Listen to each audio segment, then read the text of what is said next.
आप सभी प्रेस मित्रों का आज की प्रेस वार्ता में स्वागत एवं अभिनंदन। आप इतने छोटे नोटिस पे आए, आपका धन्यवाद। आज इस प्रेस वार्ता में मेरे साथ शिमला मंडल के अध्यक्ष राजीव पंडित जी, प्रदेश में मेरे सहयोगी सह मीडिया प्रभारी सुदीप महाजन जी, हमारे शिमला मंडल से तरुण राणा जी, तरुणपुर जी, हम सब आपका स्वागत एवं अभिनंदन करते हैं। आज का विषय केंद्र बजट रहेगा और जिस प्रकार से हमें पता है कि इकोनॉमिक बजट के बाद जो है हमारा केंद्र बजट जो है वो कल 1 तारीख को आया है और उसमें यह बजट जो है ये ऐतिहासिक है।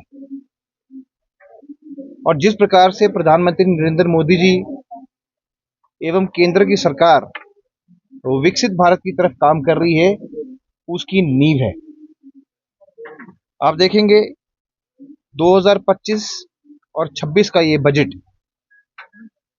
इसमें प्रधानमंत्री जी की सोच की छाप है, जिसमें हमारा फोकस ज्ञान पे रहा था।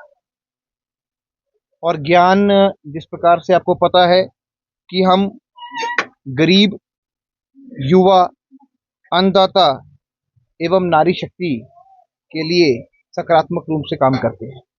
पूरा बजट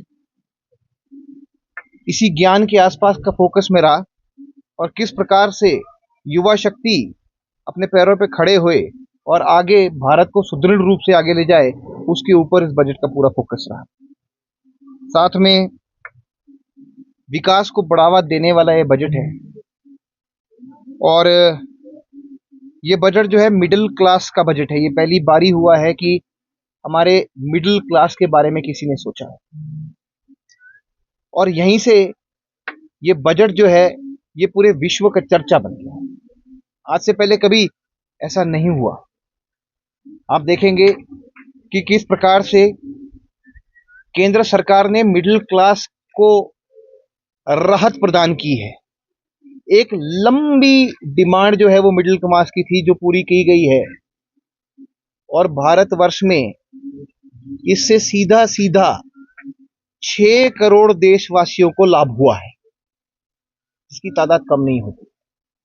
आप देखेंगे कि किस प्रकार से जो है वो इनकम टैक्स में स्लैब को बढ़ाया गया और इनकम टैक्स के स्लैब को जो है वो बढ़ाकर 12 लाख रुपए कर दिया गया। 12 लाख में कितनी बचत होती है वो एक आम आदमी से ही पूछें। जब इस स्लैब को 12 लाख बढ़ाया गया तो इसमें हम देखेंगे पहले जो टैक्स था वो भारत में 80,000 रुपए का लगा करता था और अब जो नया टैक्स स्लैब है तो अब शून्य लगेगा। तो सीधा सीधा टैक्स स्लैब परिवर्तन से जहां 5 लाख रुपए की सीमा बढ़ाई गई, उसमें सीधा सीधा जो है वो 80,000 का फायदा जो है वो प्रत्येक नागरिक को हो रहा है और इनकी तादाद 6 करोड़ है। 6 करोड़। और हिमाचल प्रदेश में भी हमारे लगभग लगभग जो है 9 लाख वोटर्स इसके अंदर आते हैं। इसमें आप देखेंगे कि 16 लाख तक अगर आए हैं तो उसमें 50,000 की बचत हुई, क्योंकि में ऐतिहासिक है, हर वर्ग का ध्यान रखने वाला है। और जिस प्रकार से बजट प्रधानमंत्री नरेंद्र मोदी जी, केंद्रीय वित्त मंत्री निर्मला सीतारमण जी और हमारे शीर्ष नेतृत्व द्वारा पेश किया गया है, उनको ऐसे ऐतिहासिक बजट के लिए बधाई एवं शुभकामनाएं। और हिमाचल प्रदेश की ओर से हम केंद्र का धन्यवाद करना चाहते हैं। नंदा जी, जिस तरह से आपने इस बजट और अब 1,20,000 का टैक्स लगेगा। 20 लाख तक जिनकी आय है, पहले जो है 2,90,000 का टैक्स लगता था, अब 2 लाख का टैक्स लगता है तो 90,000 की बचत होएगी। और 24 और 50 लाख के जिनकी कमाई है उनको 1,10,000 की बचत होएगी। तो इससे निश्चित रूप से एक स्पेंडिंग पावर जो होती है वो भी बढ़ती दिखाई दे रही है और आम नागरिकों के लिए बड़ी राहत है। इसी प्रकार से अगर हम बात करेंगे तो आईटीआर दाखिल करने के लिए पहले 2 साल का समय होता था, अब उसको 4 साल कर दिया गया है, जो भी अपने आप में एक राहत है, क्योंकि इनकम टैक्स रिफॉर्म्स जो है वो पहली बार हिमाचल अपने देश में हुए हैं। और अभी तो एक सप्ताह में जो है वो इनकम टैक्स का एक नया बिल भी आने वाला है, उसमें और भी राहतें प्रदान हो सकती है। सीनियर सिटीजन की इस बजट के अंदर बल्ले बल्ले होती दिखाई दी है। आप देखेंगे किस प्रकार से जो है, पहले जो ब्याज के ऊपर टीडीएस कटता था, पहले 50,000 तक इसकी सीलिंग को रखा गया था, अब इसकी सीलिंग को बढ़ाकर 1 लाख कर दिया गया है। तो सीनियर सिटीजन को इससे फायदा हुआ है, वरिष्ठ नागरिकों को उनका ध्यान भी रखा गया है। और किराए, जो पुराने लोग हैं, बुजुर्ग लोग हैं, उनको किराए की इनकम आती है, तो पहले उसकी सीमा जो है वो 2,04,000 रुपए होती थी, 40,000 रुपए होती थी, अब उसको बढ़ा के 6 लाख कर दिया गया है। इससे जो है, जो रेंट और किराएदार वाले लोग हैं उनको भी एक बड़ी राहत मिली है। अगर हम बात करें तो युवा शक्ति के ऊपर भी इसका फोकस बड़ा अच्छा रहा है। हम एक गिग वर्कर शब्द का नाम निकाला है, जिसमें उनका स्वास्थ्य बीमा कराया जाएगा, जो गिग वर्कर्स होते हैं इनको आउटसोर्स भी कहा जा सकता है। और ई श्रम मंच से जो है इनकी पंजीकरण का कार्य भी शुरू हुआ है। उद्यम जो शुरू करना चाहता है, जो व्यापार शुरू करना चाहता है, ऐसी महिलाओं, एससी एसटी उद्यमों को 2 करोड़ का ऋण जो है वो केंद्र सरकार जो है वो प्रदान करेगी। और अगर आप देखेंगे कि ऐसे 5 लाख लोगों को हम कवर करने जा रहे हैं, और इसकी तादाद से भी जो है बहुत बड़ी एक वृद्धि जो है वो हिमाचल प्रदेश और देश को आर्थिक रूप से होने वाली है। अगर हम उद्यम की बात करें तो उसमें स्टैंड अप और स्टार्टअप योजना के अंतर्गत जो फंड होता है, उसमें पहले जो है उसका बजट जो है वो केवल 10 करोड़ हुआ करता था ऋण सीमा का, अब उसको बढ़ाकर जो है 20,000 करोड़ रुपए कर दिया गया है, 10,000 करोड़ रुपए कर दिया गया है। और जो लोग 10 करोड़ रुपए ले सकते थे ऋण, वो अब 20 करोड़ का ऋण ले सकेंगे। तो इसमें 27 सेक्टरों को फोकस किया गया है, तो इससे भी हमारे देश के युवाओं को, महिलाओं को और हमारी शक्ति जो यहाँ पर उत्पन्न हो रही है उसको काफी फायदा मिलेगा। पीएम धन धान्य योजना का हम बात करें तो उससे 1.7 करोड़ किसानों को लाभ पहुंचेगा। कृषि बीज के ऊपर जो है यहाँ फोकस रखा गया, उसकी गुणवत्ता के ऊपर, उससे भी काफी किसानों को लाभ पहुंचेगा। और अब देश में यूरिया का संकट खत्म होगा, क्योंकि जो इसका उत्पाद है उस पर बढ़ाने का फोकस किया गया है, और 12.7 लाख मीट्रिक टन इसकी क्षमता को बढ़ाया जाएगा। अगर हम वित्तीय सहायता की बात करें तो वित्तीय सहायता को की लिमिट जो है उसको बढ़ा दिया गया है, और 3 लाख से अब वो 5 लाख करोड़ रुपए जो है वित्तीय सहायता कर दी गई है। और जिससे जो है सभी प्रदेशों के वित्तीय सहायता जो मदद मिलती है, हिमाचल प्रदेश को पिछली बार जो है वो 10,400 करोड़ की वित्तीय सहायता मिली थी, उसमें वृद्धि होने के बाद ये लगभग जो है अपना 13 से 15,000 करोड़ रुपए पहुंचने का अनुमान लगाया जा रहा है। इसी प्रकार से शस्त्र बलों की डिफेंस सेक्टर को जो है बढ़ावा दिया गया है, और ऐतिहासिक बजट जो है, वूपिंग बजट उसके लिए दिया गया है 6,81,210 करोड़, जिसमें जो है 9.53% प्रतिशत जो है वो उसमें बढ़ोतरी की गई है। और डिफेंस एक बहुत महत्वपूर्ण सेक्टर भी माना जाता है। और इसी में अग्निवीर योजना जो हमने सुना होगा, जिसका विपक्ष हमेशा खंडन करता है, उसके लिए 772 करोड़ का प्रावधान किया गया है। और साथ में वायुसेना और नवसेना के लिए भी 853 करोड़ का प्रावधान किया गया है। ये अपने आप में एक बहुत बड़ी बात है। युवा शक्ति जो है वो देश के लिए काम भी करेगी और अपना एक करियर भी बनाएगी। इसी बजट में स्वास्थ्य सेवाओं की दृष्टि से अगर देखा जाए तो तकरीबन 1 लाख करोड़ का प्रावधान किया गया है। और पिछले 3 वर्ष में 200 कैंसर पेशेंट्स के जो है 200 कैंसर केंद्र बनाए गए, जिसमें जो है कैंसर से लड़ने के लिए जो है एक पूरी फौज खड़ी की गई है। तो ये भी अपने आप में एक बहुत बड़ा पॉइंट है कि 1 लाख करोड़ का जो है प्रावधान किया गया है। ये इससे काफी फायदा मिलेगा। देखिए, बजट का मैंने आपको पूरा का पूरा व्याख्यान बताया, और जिस प्रकार आपने देखा था, तो पहला तो जो इनका एलिगेशन है कि इसके अंदर किसी भी वर्तमान योजना को आगे नहीं बढ़ाया गया है, तो इसमें वर्तमान योजना के लिए तो बहुत ज्यादा बजट जो आवंटन किया गया है। नई योजनाओं की बातें करते हैं तो हम आपसे पूछना चाहते हैं, जो केंद्र से आपको योजनाएं मिल रही है वो अभी तक आपसे पूरी क्यों नहीं हुई? और अगर नहीं हुई है तो हम तो बार बार कह रहे हैं कि लैप्स तो आपकी ओर से है, पर इसके अंदर फिर भी जो बुद्ध सर्किट मैंने आपको बताया है, वो एक नई योजना है जिससे हिमाचल प्रदेश को लाभ होगा, पर उसको आप कैसे सकारात्मक रूप में काम कर सकते हैं उसके ऊपर वो आपको देखना है। यहाँ पर पहले भी जो है बल ड्रॉप पार्क मिला, उसकी स्थिति कागजों में क्या करके रखी वो कांग्रेस के नेताओं से ही पूछा जाए। उसके बाद जो है यूनिटी मॉल मिला, यूनिटी मॉल के लिए बजट आवंटित हुआ, केंद्र ने उसके अंदर सहायता दी, तो उसका वो क्या क्या हुआ, कभी वो शिमला की ओर करा, कभी धर्मशाला की ओर किया, तो कागजों में उसको भी हेर फेर किया गया। ऐसी मैं अनेक योजना बता सकूंगा आपको कि इसको बाधित करने के लिए और रोकने के लिए आपने काम किया। वाइब्रेंट विलेज योजना जो पिछली बारी थी उसको भी कांग्रेस ने रोकने का प्रयास किया। तो हर अच्छी चीज को रोकने का प्रयास ये लोग करते हैं। पर मैं बताना चाहूंगा कि अब ये रोना रोएंगे कि आपदा में कुछ नहीं मिला, प्रदेश को कुछ नहीं मिला, ये नहीं मिला। मैं इनको बताना चाहूंगा, यहीं पे क्लियर करना चाहूंगा कि जितनी भी पुरानी योजनाएं हैं उसका बजट एज इट इज ही आएगा और उसको आगे बढ़ेगा। तो जितने भी आपदा के अंदर फंड जो है केंद्र ने पिछली बारी दिए थे उसी हिसाब से जो है फंड्स अभी भी मिलेंगे। स्टेट के अंदर एसडीआरएफ, एनडीआरएफ, मिटिगेशन फंड के अंदर जो आपकी योगदान जो केंद्र का 360 करोड़ का होगा वो भी आएगा।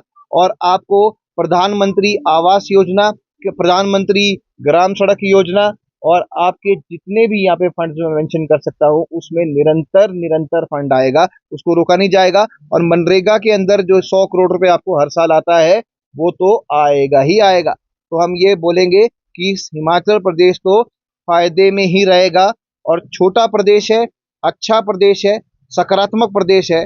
तो कांग्रेस भी सकारात्मक राजनीति करे, नकारात्मक राजनीति ना करे।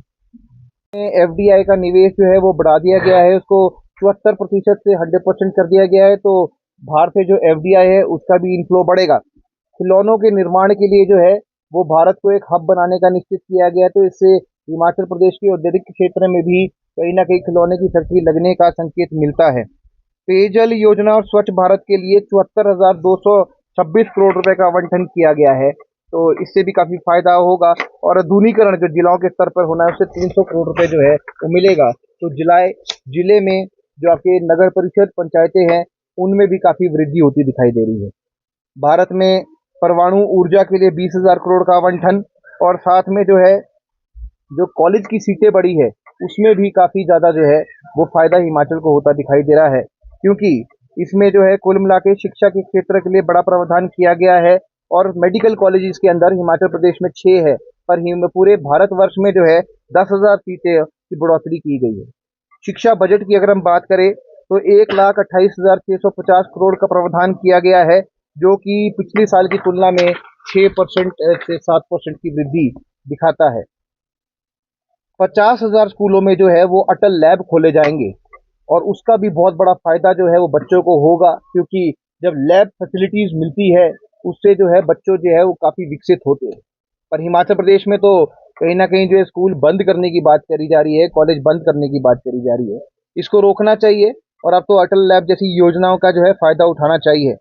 और उच्च शिक्षा विभाग के लिए जो है कुल मिला के देश में 50,077.95 करोड़ का आवंटन हुआ है, जो कि यानी ये बजट जो है 39% जो है ये कुल बजट का भाग है। तो शिक्षा पे कितना बड़ा फोकस रहा है। इस प्रकार ये देश की बात होगी। अब आपके सामने अब हिमाचल प्रदेश की कुछ बातें कर लेते हैं कि हिमाचल प्रदेश में बोलते हैं कि इस बजट का कोई फायदा नहीं हुआ है। अभी रेल बजट आने को है, रेल बजट में तकरीबन जो है 2,70,000 करोड़ का प्रावधान किया गया है। और यहाँ पे जितनी भी परियोजनाएं चल रही है और 4 अतिरिक्तम परियोजनाएं चल रही है उसके लिए भी अतिरिक्त राशि यहाँ पे मिलेगी। हम डिमांड करते हैं कि जो स्टेट शेयर है वो आप जल्दी से जल्दी डिपॉजिट कीजिए, क्योंकि स्टेट शेयर ना डिपॉजिट करने की वजह से योजनाओं की स्पीड जो है कभी ना कभी कम हो ही जाती है। अब हिमाचल प्रदेश में अगर बात करें तो किसान क्रेडिट कार्ड जो है उसकी लिमिट बढ़ने का जो फायदा होगा वो हिमाचल प्रदेश में 9.97 लाख परिवारों को जो है उसका फायदा होगा। क्योंकि सीधा सीधा किसान क्रेडिट कार्ड से हिमाचल प्रदेश के 9.97 लाख किसान जुड़े हैं।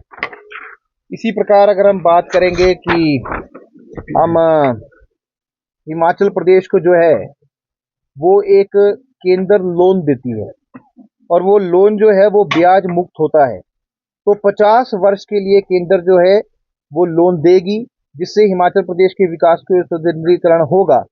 और पूरे देश भर में 1.5 लाख करोड़ रुपए का जो है लोन का हिस्सा जो है वो आवंटित किया गया है, जिसमें से एक हिमाचल प्रदेश को भी उसका जो अंश है वो मिलेगा। इससे काफ़ी फायदा होगा। कुछ योजनाएं हैं, जैसे खनन में सुधार के लिए सहकारी बैंकों को सहारा मिलेगा, 15,000 करोड़ का उसके लिए प्रावधान किया गया है। ग्रीन एनर्जी, जिसमें मुख्यमंत्री जी भी बात करते हैं और पहले भी सब ग्रीन एनर्जी पे बात करते थे, तो उसमें 100 गीगावाट जो है उसमें परमाणु ऊर्जा के हिसाब से ग्रीन एनर्जी बनाई जाएगी। शहरी विकास को बल देने के लिए 10,000 करोड़ का प्रावधान किया गया है। और हिमाचल प्रदेश में कनेक्टिविटी का काफ़ी जो है वो इसमें आपकी बात रहती है। तो यहाँ पे कुल मिला के देश भर में जो है 120 नए एयरपोर्ट बनने और हेलीपैड बनने हैं, जिसमें से हिमाचल प्रदेश को भी जो है हेलीपैड मिलेंगे। बहुत अच्छा एक पॉइंट यहाँ पे आया है, बुद्ध टूरिज्म। तो बुद्ध टूरिज्म को जो बढ़ावा मिलेगा, उससे हिमाचल प्रदेश में बहुत ज़्यादा उछाल आएगा, क्योंकि जो बुद्ध टूरिज्म सर्किट है, क्योंकि इसका जो काफ़ी हिस्सा है, उससे धर्मशाला, कुल्लू, मनाली, लाहौल स्पीति में टूरिज्म को बढ़ावा मिलता दिखाई दे रहा है। और इससे काफ़ी ज़्यादा जो है ये बुद्ध टूरिज्म से हिमाचल प्रदेश को टूरिस्ट सेक्टर को भी काफ़ी लाभ मिलेगा। मेडिकल टूरिज्म की बात हो रही है, जैसे कि आप देखेंगे हिमाचल प्रदेश में 6 मेडिकल कॉलेजेस है, पीजीआई का सैटेलाइट सेंटर है, एम्स अपने हाथ में एक ऐतिहासिक सेंटर है, और साथ में जो है ट्रॉमा सेंटर्स काफ़ी है। तो मेडिकल टूरिज्म, स्वास्थ्य की दृष्टि से आप हिमाचल प्रदेश में जो है टूरिज्म सेक्टर का डेवलप कर सकते हैं। 50 ऐसे जो स्थल है, उसमें 50 ऐसे स्थल चयनित होने हैं पूरे देश भर में, जिसमें जो है वो काफ़ी फंड हिमाचल प्रदेश को भी मिल सकता है। एक दो सेक्टर यहाँ पे भी जो है वो जो है लगाए जा रहे हैं अनुमान। इसी से आपसे जो बजट मुद्रा है, उसमें होम स्टे को बढ़ावा देने के लिए, युवाओं और बेरोजगारों को जोड़ने के लिए होम स्टे को भी मदद मिलेगा मुद्रा योजना के अंतर्गत। और जैसे कि मैंने अटल टेस्टिंग लैब का जिक्र तो कर ही चुका हूँ कि स्कूलों के अंदर वो काफ़ी फायदा मिलेगा।